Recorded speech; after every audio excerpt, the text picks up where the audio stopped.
शुरुआत उस विस्फोटक खबर से जो इस समय पूरी दुनिया की फिक्र बढ़ा रही है, जिससे रूस यूक्रेन युद्ध में महाविनाश आ सकता है। रूस यूरोप में बढ़ता टकराव तबाही की विध्वंसक स्क्रिप्ट लिख सकता है। यह विध्वंस क्यों हो सकता है, तो यह समझने के लिए Norway, Denmark, Poland, Finland, Estonia और तमाम यूरोपीय देशों में ड्रोन से मची हलचल को समझना होगा।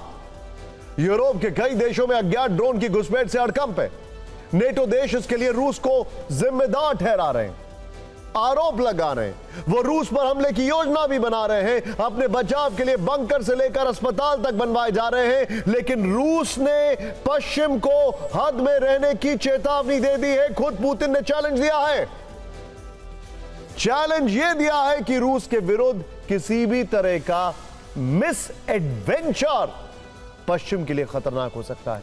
इसीलिए नेटो देश हद पार करने की भूल कतई ना करें। लेकिन आज इस ड्रोन वाली हलचल की शुरुआत कहां से हुई, इसे जानने के लिए आपको समझना होगा कैसे यूक्रेन ने क्रीमिया से लेकर मॉस्को तक ड्रोन अटैक करके पुतिन को बड़ी उलझन में डाल दिया है।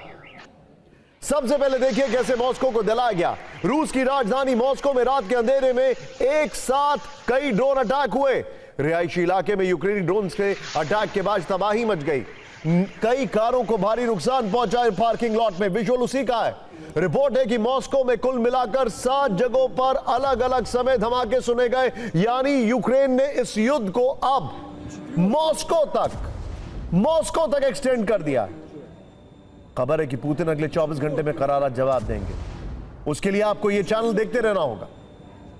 लेकिन इस वक्त जो तस्वीरें आ रही हैं, 10 से ज्यादा सुसाइड ड्रोन इंटरसेप्ट किए गए मॉस्को में। मॉस्को के रिहायशी इलाकों में ड्रोन हमलों के बाद एयर रेड अलर्ट किया गया है। मॉस्को के अलावा क्रीमिया, जो पुतिन के लिए सबसे बड़ा प्रेस्टीज वाली बात है, क्रीमिया में भी यूक्रेन ने बड़े हमले किए। क्रीमिया में रूस के 2 BE-12 जासूसी विमानों को ड्रोन अटैक में नष्ट करने का दावा किया गया। यह फर्स्ट टाइम है। क्रीमिया में रूस के Mi-8 हेलीकॉप्टर को भी बेहद सस्ते ड्रोन से तबाह कर दिया गया है। क्रीमिया में यूक्रेन के निशाने पर बाल्बेक और काचा एयरफील्ड रहा। यहां रूस के थर्मल पावर प्लांट पर अटैक किया गया। हमले से एयरफील्ड को काफी नुकसान पहुंचा है। यह वहीं की तस्वीर है। पश्चिमी मीडिया के हवाले से खबर है कि यूक्रेन ने 1 महीने में रूस के 19,000 ड्रोन तबाह कर दिए हैं। लुहांस्क और डोनेस्क में रूसी वेपन डिपो पर हमला किया है। टैंक रेजिमेंट और आर्टिलरी यूनिट के डिपो पर अटैक किए हैं। हजारों टैंक और आर्टिलरी शेल्स, माइंस और ग्रेनेड बर्बाद कर दिए हैं। रूस के 2 महीने का ड्रोन स्टोरेज नष्ट करने का दावा किया। लेकिन रशिया टुडे में छपी रिपोर्ट के अनुसार रूस ने क्रीमिया पर हुए नए अटैक का बदला ले लिया। रूसी रक्षा मंत्रालय ने जानकारी दी है कि यूक्रेनी ड्रोन अटैक से वहां के कुछ नागरिकों की जान, जिसके बाद रूस ने यूक्रेन पर काउंटर अटैक किया है, जिसमें यूक्रेनी स्पेशल फोर्स की unit, foreign mercenaries, drone sites और वेपन फैसिलिटी को टारगेट किया गया है। रूस यूक्रेन में बीते 1 महीने से ड्रोन वॉर तेज है। वहीं ये ड्रोन अब यूरोपीय देशों में भी दहशत का दूसरा नाम बन चुके हैं। एक के बाद एक नया यूरोपीय देश अज्ञात ड्रोन की एंट्री से बेचैन है। रोज नए देश का नाम इस सूची में जुड़ता है। इसी फेहरिस्त में लेटेस्ट एंट्री नॉर्वे और डेनमार्क की है। नॉर्वे की राजधानी ओस्लो में एयरपोर्ट के ऊपर संदिग्ध ड्रोन देखा गया। इस ड्रोन की वजह से घंटों तक एयर स्पेस को बंद रखना पड़ा। ओस्लो एयरपोर्ट से सभी ऑपरेशंस घंटों तक रोक दिए गए। सभी उड़ानों को पास के एयरपोर्ट पर डाइवर्ट कर दिया गया। डेनमार्क के कोपेनहेगन में भी ड्रोन दिखने से हड़कंप मच गया है। एयरपोर्ट के ऊपर 3 से 4 बड़े ड्रोन देखे जाने का दावा किया गया है। एयरपोर्ट को 4 घंटे तक बंद रखना पड़ा। कोपेनहेगन में 50 से ज्यादा फ्लाइट्स को इस चक्कर में डाइवर्ट करना पड़ा। काफी देर तक एयरपोर्ट हाई अलर्ट पर रहा। डेनमार्क के पीएम मेटे फ्रेडरिक्सन, जो कि पुतिन की काफी धुर विरोधी हैं, उन्होंने इसे देश के इतिहास में बुनियादी ढांचे पर सबसे गंभीर हमला बताया और ड्रोन घुसपैठ के लिए रूस पर गंभीर आरोप लगाए। नॉर्वे ने सीधे तौर पर ड्रोन घुसपैठ के लिए रूस को जिम्मेदार तो नहीं ठहराया, लेकिन रूस पर इससे भी बड़ा इल्जाम लगा दिया है। नॉर्वे के पीएम ने कहा है कि रूसी फाइटर जेट्स ने इस साल 3 बार यानी 25 अप्रैल, 24 जुलाई और 18 अगस्त को नॉर्वे की हवाई सीमा का उल्लंघन किया। कुछ दिन पहले कुछ ऐसे ही आरोप एक और नेटो देश एस्टोनिया ने भी रूस पर लगाए थे। तब एस्टोनिया ने कहा था कि 3 रूसी MiG-31 फाइटर जेट्स ने एस्टोनिया की हवाई सीमा में घुसपैठ की। इस मसले पर कल यूएन सिक्योरिटी काउंसिल में इमरजेंसी मीटिंग बुलाई गई और नेटो चीफ ने आज इस आक्रामक गतिविधि पर रूस को चेतावनी दे दी है। कहा कि बार बार नेटो देश के हवाई क्षेत्र के उल्लंघन पर नेटो पूरी ताकत से जवाब देगा। रूस ने भी नेटो को चुनौती देने में देर नहीं लगाई। क्रेमलिन प्रवक्ता दिमित्री पेस्कॉव ने कहा है कि ड्रोन घुसपैठ पर बगैर सबूत पेश किए हुए रूस पर आरोप लगाए गए और पुतिन ने वार्निंग दे दी है कि पश्चिमी देश भूल न करें, रूस किसी भी खतरे का जवाब देने के लिए तैयार है। आप भी देखें, नेटो देश और रूस के बीच ड्रोन घुसपैठ पर यह जुबानी फायरिंग। अब बात इजराइल फिलिस्तीन विवाद की, जिसे लेकर ग्लोबल मंथन शुरू हो गया है। यह वो मुद्दा है जिस पर यूरोप और अमेरिका में ठन गई है। अब इजराइल वैश्विक स्तर पर अकेला पड़ने लगा है। देखिए, आज की बहुत बड़ी खबर है। यह खबर इसलिए बड़ी है क्योंकि यूरोप ने एक तरीके से ट्रंप के खिलाफ मोर्चा खोल दिया है। पहले यूरोप ने यूक्रेन को लेकर ट्रंप के खिलाफ मोर्चा खोला और उसके बाद अब पूरा यूरोप इजराइल के खिलाफ और फिलिस्तीन के पक्ष में अमेरिका के सामने खड़ा हो चुका है। ध्यान से देखिएगा, ये इजराइल फिलिस्तीन के बीच मुल्क वाली लड़ाई में टू नेशन थ्योरी के समर्थक बढ़ते जा रहे हैं। इसी वजह से फिलिस्तीन लगातार इंटरनेशनल सुर्खियों में है। 48 घंटे में करीब 10 राष्ट्र फिलिस्तीन के साथ खड़े हो चुके हैं। लेटेस्ट नाम यूरोप के सबसे ताकतवर देश फ्रांस का है, जिसने इजराइल को बड़ा झटका दिया है। अब तक फिलिस्तीन को देश का दर्जा देने वालों में France, Britain, Canada, Australia, Portugal, Andorra, Malta, Luxembourg और मोनाको शामिल थे। यूरोप का बड़ा हिस्सा फिलिस्तीन को मान्यता दे चुका है। इजराइल की धमकी के बावजूद एक के बाद एक देश उसके साथ खड़े होते जा रहे हैं। मैक्रो ने संयुक्त राष्ट्र की महासभा में कहा कि फ्रांस आज फिलिस्तीन को देश की मान्यता देने की घोषणा करता है। यह उनका कानूनी अधिकार है। उनको मान्यता देने से इजराइल के लोगों का हक नहीं छिनेगा। फिलिस्तीन को मान्यता देने से इजराइल में शांति आएगी। फ्रांस के राष्ट्रपति इमैनुअल मैक्रों के इतना कहते ही संयुक्त राष्ट्र महासभा का हॉल तालियों से गूंज उठा। कुछ देर के लिए मैक्रों को अपना भाषण रोकना पड़ा। खास तौर से सऊदी अरब के प्रतिनिधिमंडल ने गर्मजोशी से उनके ऐलान का स्वागत किया। सऊदी अरब के प्रतिनिधि हॉल में खड़े होकर फिलिस्तीन को मान्यता देने का सम्मान। ये पहली बार है जब यूनाइटेड नेशंस की मीटिंग से पहले इजराइल और फिलिस्तीन का मुद्दा यूरोप में छाया हुआ है। फिलिस्तीन को फ्रांस के मिले समर्थन का असर पेरिस के ऐतिहासिक शहर, ऐतिहासिक आईफिल टावर पर दिखा है। आईफिल टावर से दुनिया को संदेश दिया गया। आईफिल टावर पर फिलिस्तीन और इजराइल दोनों के अलग अलग झंडे दिखाए गए। ये मैसेज दिया गया कि फिलिस्तीन को मान्यता देने से इजराइल और फिलिस्तीनियों के बीच शांति आएगी।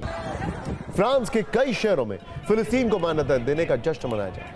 फिलिस्तीन के झंडे लेकर हजारों की संख्या में लोग सड़कों पर उतर आए हैं। रैलियां निकाली जा रही हैं। कॉन्सर्ट में इसकी झलक दिख रही है। फ्रांस में फिलिस्तीन के समर्थक हर तरफ से निकलकर प्रदर्शन कर रहे हैं। हालांकि इसकी वजह से तनाव भी हो सकता है। फ्रांस ने सऊदी अरब के साथ मिलकर विशेष संयुक्त राष्ट्र सम्मेलन का आयोजन किया था, जिसका मकसद इजराइल फिलिस्तीन विवाद में टू नेशन समाधान के लिए नए स्तर पर समर्थन को बढ़ावा देना। हालांकि अमेरिका इसमें शामिल नहीं है। इजरायली अधिकारियों ने इस पहल को खारिज कर दिया है। G7 के अन्य देश जर्मनी और इटली ने भी सम्मेलन से दूरी बना ली। अब सवाल है कि क्या फिलिस्तीन को अलग देश का समर्थन देकर मैक्रो ने इजराइल के पीएम बेंजामिन नेतन्याहू से मुसीबत मोल ले ली है। मैक्रो को मालूम है कि अमेरिका इजराइल के साथ है। इसके बावजूद उन्होंने यूरोप के साथ मिलकर यह बड़ा कदम उठाया है। यूक्रेन के मुद्दे पर भी उनके विचार अमेरिका के खिलाफ है। जाहिर है यूरोप के दो ताकतवर देश फ्रांस और ब्रिटेन के रुख से नेतन्याहू अब अकेले पड़ने लगे। हालांकि इस कदम का उन्होंने कड़ा विरोध जताया। यूके, कनाडा और ऑस्ट्रेलिया के फैसले को उन्होंने खारिज कर दिया। नेतन्याहू ने धमकी देते हुए कहा कि कोई फिलिस्तीन देश अस्तित्व में नहीं है। इस जमीन का असली मालिक इजराइल है। कोई फिलिस्तीनी देश नहीं बनने वाला। शायद इसीलिए जब यूएन महासभा में सम्मेलन हो रहा था तब भी गाजा पर इजराइल का कहर बरत रहा था। दिन रात गाजा सिटी पर इजराइल के विध्वंसक हमले जारी हैं।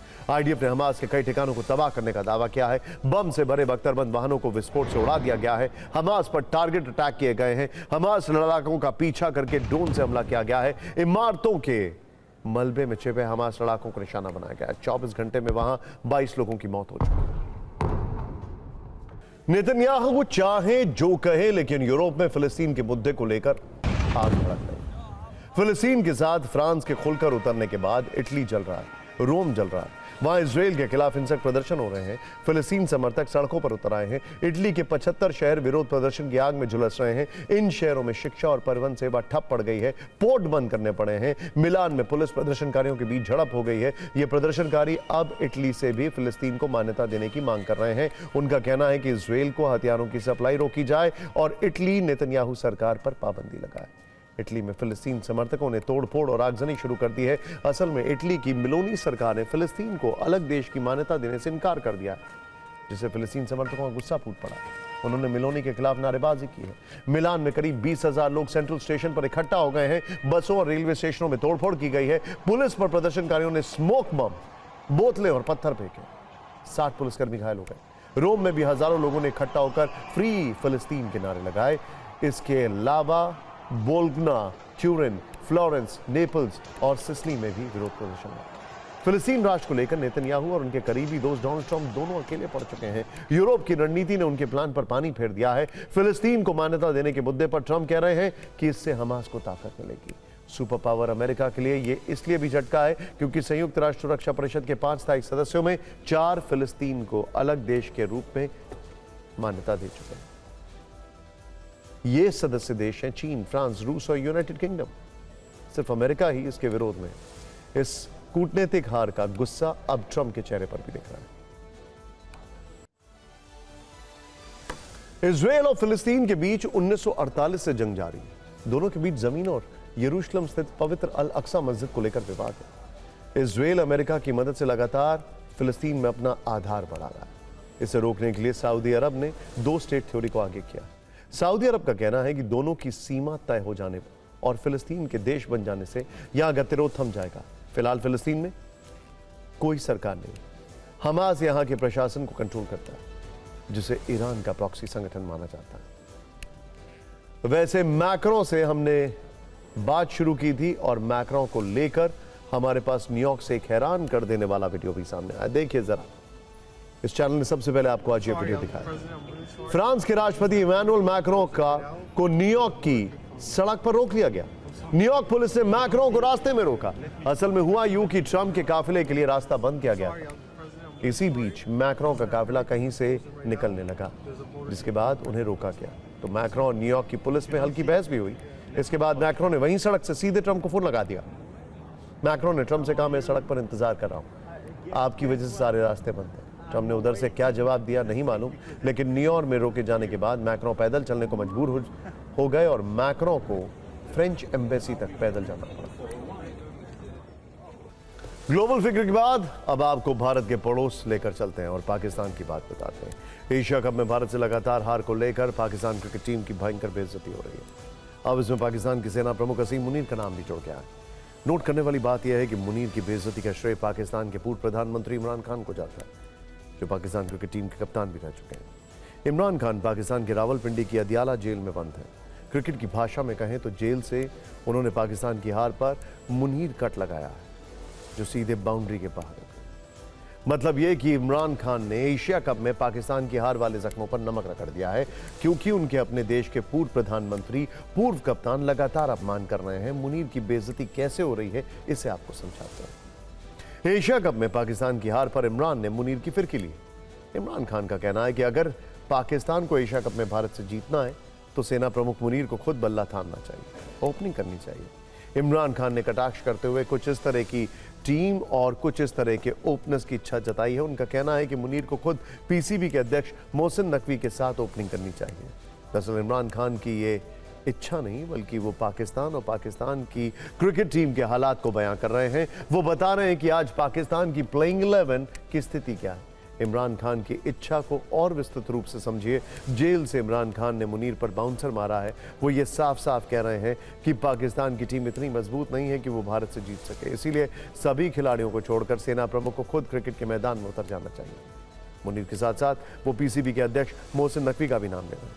आपको बता दें कि 2 बार दुबई में एशिया कप में पाकिस्तान भारत से आ चुका है। इसके बाद हर तरफ पाकिस्तान की फजीहत हो रही है। इमरान खान ने सिर्फ मुनीर का नाम नहीं लिया, बल्कि यह भी कहा कि पाकिस्तान के पूर्व मुख्य न्यायाधीश काजी फैज ईसा और पाकिस्तान के मुख्य चुनाव आयुक्त सिकंदर सुल्तान राजा को एम्पायर बना देना चाहिए।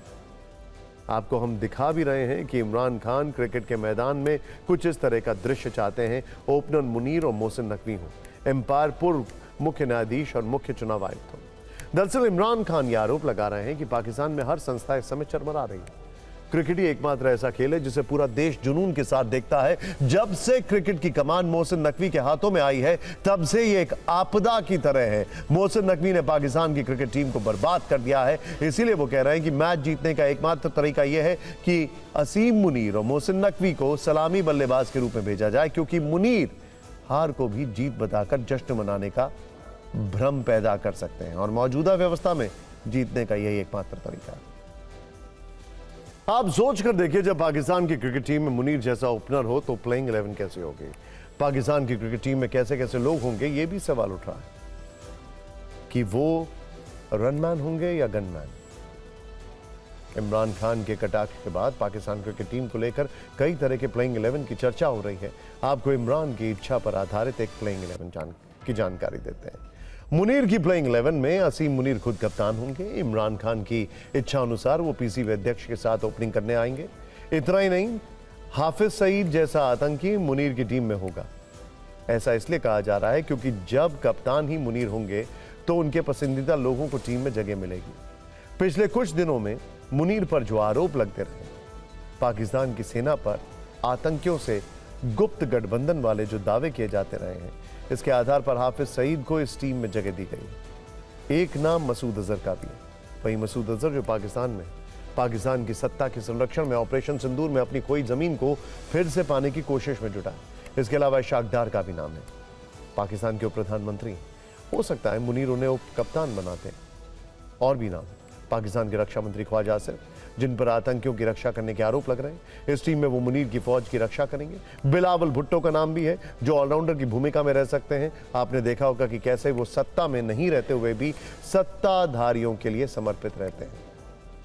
हो सकता है वो बाउंड्री लाइन पर क्राउड को एंटरटेन करें, लेकिन एक नाम की चर्चा सबसे ज्यादा हो रही है, वो है पाकिस्तान के प्रधानमंत्री शहबाज शरीफ। आज की तारीख में जो उनकी स्थिति है, उसके आधार पर यह कहा जा रहा है कि शहबाज शरीफ मुनीर की प्लेइंग 11 में 12वें खिलाड़ी बनेंगे। मतलब यह कि उनका काम रन बनाना नहीं होगा, पानी लाना होगा, वाटरमैन।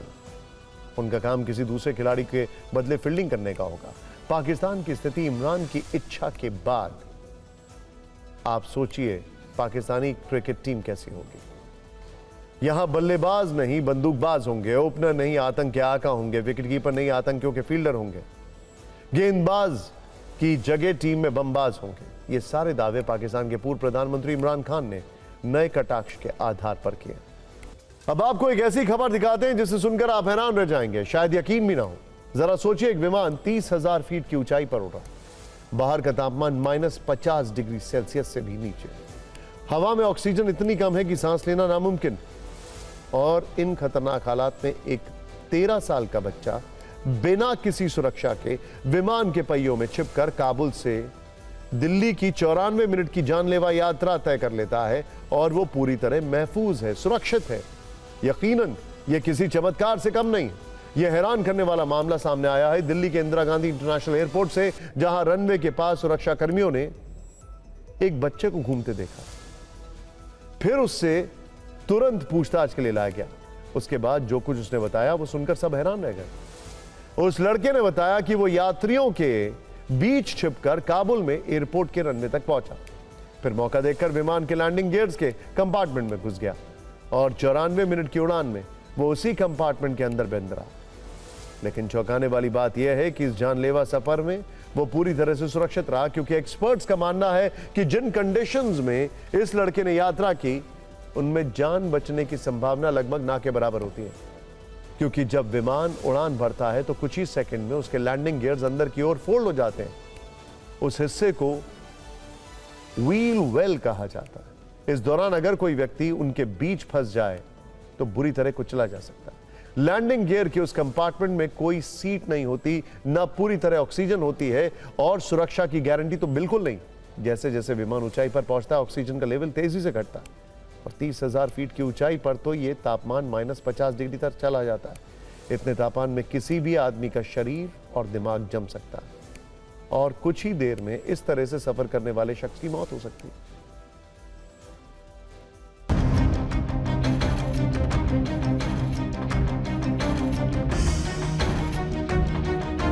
लैंडिंग गियर जो है वो एरिया है हवाई जहाज़ का जहाँ पर पहिए लैंडिंग के वक्त बाहर निकलते हैं और लैंडिंग के बाद जब टेक ऑफ करता है तो ऊपर होते हैं। ये जो जगह है ये कैबिन के नीचे और उसके जगह है, उसमें एक्चुअली छोटा बच्चा तो कर सकता है पर कोई आदमी मतलब या तो क्रश हो जाएगा पहियों से, अगर क्रश नहीं होगा किसी तरीके से वो चिपक जाए तो फ्रॉस्ट बाइट हो जाती है या लैक ऑफ ऑक्सीजन से बंदा मर जाता है। 1947 में ऐसे कई इंसिडेंट हुए थे जिसमें लोग मर के गिर के मर गए थे। जब काबुल से अमेरिकन प्लेन्स जा रहे थे लोग पहियों पे लटक गए और वो भी गिर के काफ़ी डेथ्स हो गई थी। तो ये बच्चा सरवाइव कर गया, ये एक मिरेकल है, वरना बहुत मुश्किल है किसी को सरवाइव करना। और ये चढ़ा कैसे, ये भी एक सिक्योरिटी कंसर्न भी है कि कोई भी जहाज़ अब कहीं से भी आए उसकी सिक्योरिटी चेक भी बहुत ज़रूरी है। ये कोई टेररिस्ट भी छुप के आजकल सुसाइड बॉम्बर्स हैं, वो कोई भी इसको हादसा कर सकता था प्लेन का। हालांकि ये इस तरह का पहला मामला नहीं है, दुनिया में इस तरह की कई घटनाएं हुई हैं और ज्यादातर मामलों का नतीजा मौत ही रहा है। उन घटनाओं के बारे में बताने से पहले आपको एक तस्वीर दिखाते हैं। तस्वीर अगस्त 2021 की है जब अफगानिस्तान में तालिबान की वापसी हुई और अमेरिकी सेना देश छोड़कर जाने लगी। यह अमेरिकी वायुसेना का विमान है और विमान के बाहर कई लोग लटके हुए हैं। उस वक्त तालिबान शासन के डर से कई लोग देश छोड़कर जाने की फिराक में थे। ऐसे में जब अमेरिकी एयरफोर्स के इस विमान ने काबुल एयरपोर्ट से उड़ान भरी तो तमाम लोग उसके लैंडिंग गियर्स के आसपास लटक गए। इस विमान ने कतर में लैंडिंग की, लेकिन जो लोग इसके बाहर लटके थे उनमें से कोई भी वहां तक जिंदा नहीं पहुंच पाया। अमेरिका के FAA यानी फेडरल एविएशन एडमिनिस्ट्रेशन के आंकड़े बताते हैं कि 1947 से 2022 के बीच कुल 132 लोग लैंडिंग गियर्स या व्हील वेल में छिपकर यात्रा करने की कोशिश कर चुके हैं और इन 132 लोगों में से सिर्फ 29 लोग ही जिंदा बच पाए। यानी इस खतरनाक तरीके से यात्रा करने पर जिंदा रहने का चांस सिर्फ 24% है। 2019 में केन्या के नायरोबी से लंदन आ रहे एक प्लेन के लैंडिंग गियर में एक शख्स सफर कर रहा था, लेकिन अधिक ऊंचाई पर वो विमान से गिर गया और उसकी मौत हो गई। 1996 में भारत के प्रदीप सैनी और उनके भाई विजय भी दिल्ली से लंदन वाली फ्लाइट के लैंडिंग गियर में बैठकर सफर कर रहे थे। लंदन पहुंचने तक प्रदीप तो बच गए, लेकिन उनके भाई की विमान से गिरने से मौत हो गई। फेडरल एविएशन एडमिनिस्ट्रेशन के मुताबिक इस तरह के सबसे ज्यादा मामले क्यूबा, चीन, डोमिनिकन रिपब्लिक और अफ्रीकी देशों के सामने आए। विमान के लैंडिंग गियर में जानलेवा सफर करने वालों में क्यूबा से 9, चीन से 7, डोमिनिकन रिपब्लिक से 8 और नाइजीरिया से 6 केसेस सामने आए। भारत में इस तरह के मामले बहुत कम रहे हैं, लेकिन अब 13 साल के अफगानी बच्चे की खबर ने सबको हैरान कर दिया। अब फिक्र की पॉलिटिकल फाइल, जहां 77 वर्षीय यूपी का एक नेता काफी ट्रेंड कर रहा है, जिस पर मौजूदा सरकार में इतने मुकदमे दर्ज हुए कि गिनती 100 के पार चली गई, जिसे कभी मुस्लिम वोटों की गारंटी बनाता। आज उसी आजम खान पर हमने फिक्र की फाइल तैयार की है। सवाल यह है कि 23 महीने जेल में रहने के बाद आजम खान जमानत वाली आजादी का क्या करेंगे। एक सवाल यह भी है कि कुछ घंटे पहले जेल से रिहा आजम खान का अगला कदम क्या होगा। सियासी गलियारों में अटकलें कई हैं, इसीलिए सवाल भी कई। आजम खान 23 महीने से जेल में थे, लेकिन जब आज वो बाहर निकले तो उनका अंदाज वही पुराना था। काला चश्मा, काली सदरी और सफेद कुर्ता पहने वो कार में बैठकर ही जेल से बाहर आए।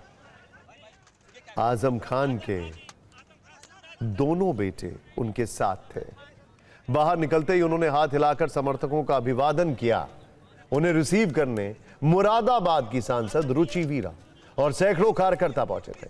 उनके काफिले में करीब 100 गाड़ियां थी। लेकिन सवाल यह है कि आजम खान का नेक्स्ट मूव क्या होगा।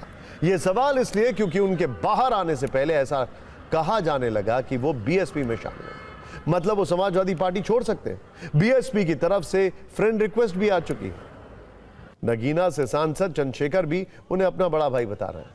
यानी जेल से बाहर आने के बाद आजम खान की मांग का ग्राफ घटा नहीं, बढ़ा ही है। इन सवालों और शंकाओं के बीच उनकी पार्टी के अध्यक्ष अखिलेश यादव ने सोशल मीडिया पर पोस्ट किया। माननीय आजम खान जी की रिहाई उनके और उनके परिवार और हम सब के साथ साथ उन सब लोगों के लिए राहत और खुशी की बात है जो इंसाफ में एतबार करते हैं। आज फर्जी मुकदमे करने वालों को भी ये सबक मिल गया है कि हर झूठ की एक मियाद होती है और हर साजिश की भी। आगे उन्होंने ये भी लिखा है कि आजम खान समाजवादी मूल्यों और सिद्धांतों के साथ सामाजिक न्याय के संघर्ष की राह पर आगे बढ़ते जाएंगे। कुल मिलाकर अखिलेश यादव की बातों से संकेत मिला है कि आजम खान समाजवादी पार्टी में ही रहेंगे, लेकिन बीजेपी नेता और यूपी सरकार में डिप्टी सीएम केशव प्रसाद मौर्य कह रहे हैं कि वो समाजवादी पार्टी में रहें या बीएसपी में 2027 में मातमी मिलना। इन सब के बीच बीएसपी विधायक उमाशंकर सिंह कह रहे हैं कि एक एक कार्यकर्ता हर व्यक्ति का स्वागत है, आए हमारे यहाँ स्वागत है। जबकि शिवपाल यादव कह रहे हैं कि बीएसपी में शामिल होने की खबरें झूठी हैं। अखिलेश यादव ने तो ये तक कह दिया है कि जब उनकी सरकार आएगी तो आजम खान के ऊपर लगे सारे मुकदमे वापस हो जाएंगे।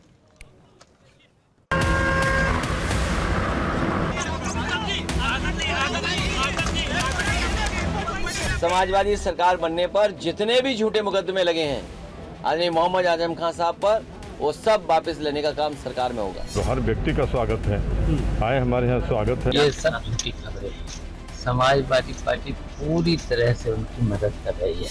जो व्यक्ति पूरी जिंदगी समाजवादी पार्टी की राजनीति किया हो, एक भी दिन समाजवादी पार्टी उसके लिए मैदान में नहीं उतरी, वाकई में ये बहुत ही चिंतनीय विषय है, सोचनीय है। और इसके लिए कहीं न कहीं अगर कुछ मलाल है श्री आजम खान साहब को, तो स्वाभाविक भी होना है, लाजमी है। हमारी प्रतिबद्धता उत्तर प्रदेश में अपराध और भ्रष्टाचार पर जीरो टॉलरेंस को लेकर के है। अदालत के माध्यम से अपराधियों को कड़ी से कड़ी सजा मिले, इसके लिए हम सब लोग, हमारी सरकार पैरवी करती है और जो भी माननीय न्यायालय निर्णय देती है हम सब उसका सम्मान करते हैं। आजम खान साहब को जिस तरीके से भारतीय जनता पार्टी ने अपने बदले की भावना से प्रताड़ित किया है, वो अपने आप में इतिहास के काले अक्षरों में लिखा जाएगा। तो जिस तरह अलग अलग दलों के नेता आजम खान को फ्रेंड रिक्वेस्ट भेज रहे हैं और राजनीतिक रूप से रेड कारपेट की तरह बिछे हुए हैं, उससे साफ नजर आता है कि भले ही वो लंबे समय तक जेल में रहें, लेकिन उनकी राजनीतिक हैसियत में कोई कमी नहीं आएगी।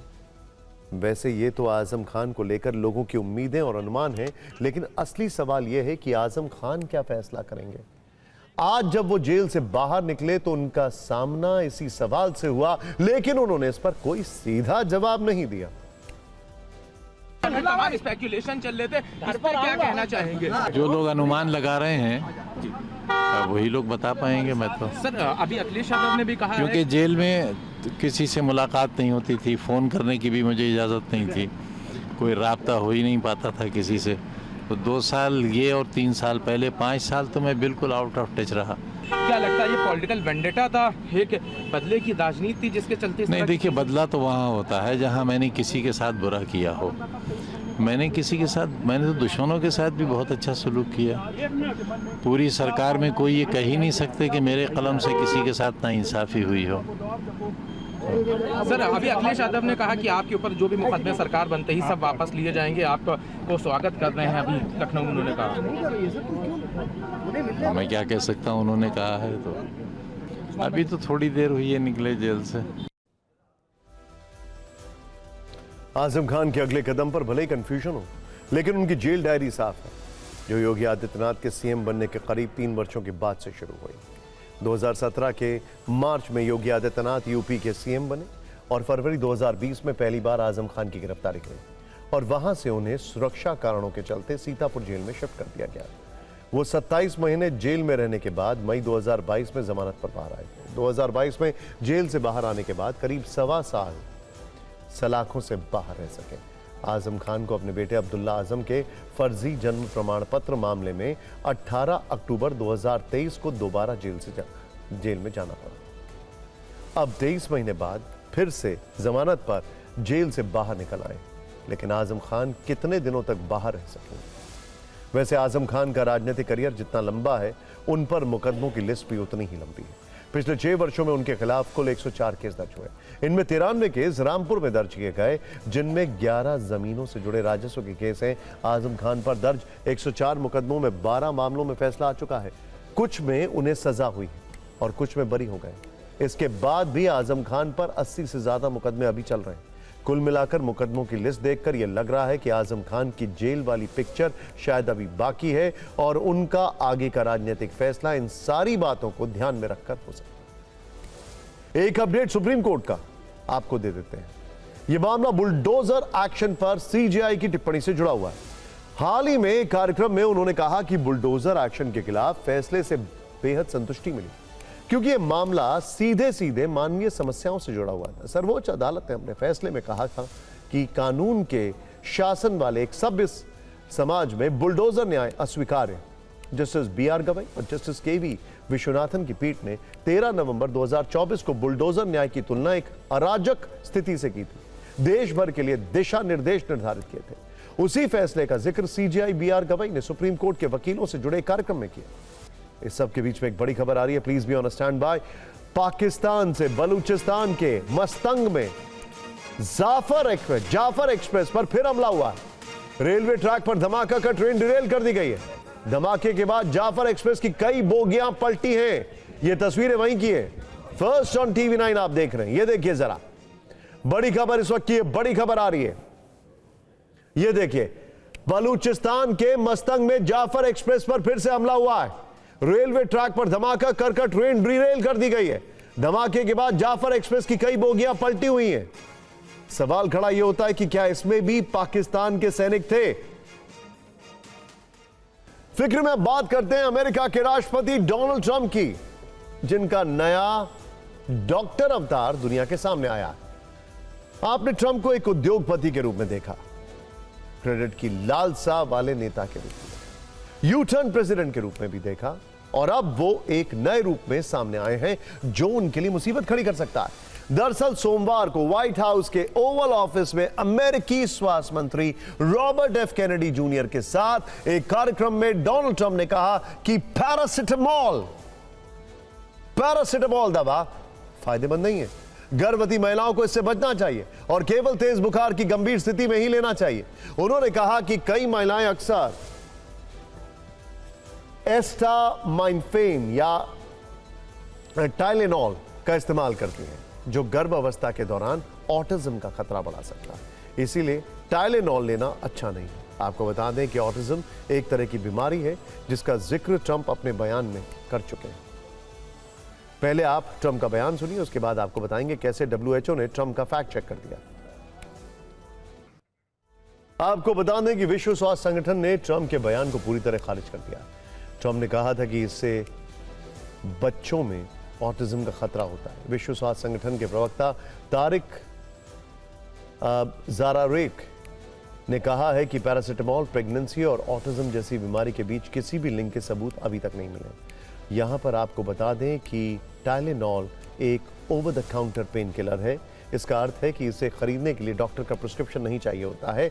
इसे अमेरिका में एस्टामिनोफेन और दूसरी जगहों पर पैरासिटामॉल के नाम से जाना जाता है। पैरासिटामॉल की दवा को अक्सर गर्भवती महिलाओं को दर्द कम करने के लिए दिया जाता है। साथ ही किसी भी अन्य प्रकार के दर्द जैसे दांत दर्द, सिर दर्द और बुखार में भी ये दवा बेहद कारगर मानी जाती है। ट्रंप के इस बयान के बाद बहस छिड़ गई है।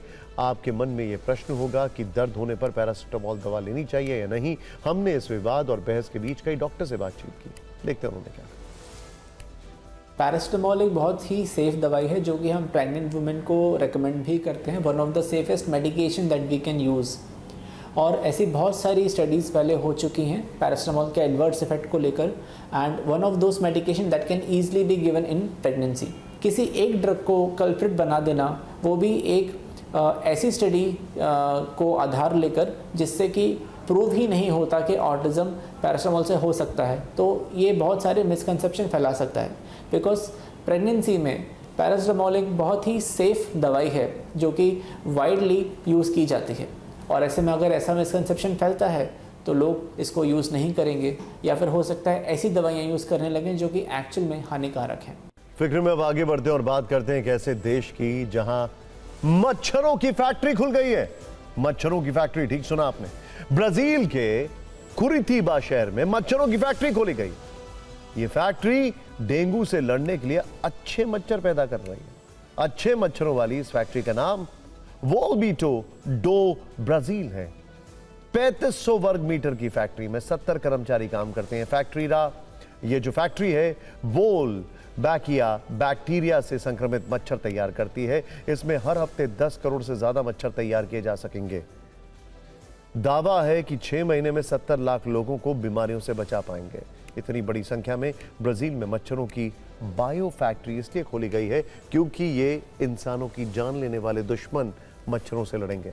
आपको ये बताना जरूरी है कि ब्राजील लंबे समय से डेंगू की महामारी से जूझ रहा है।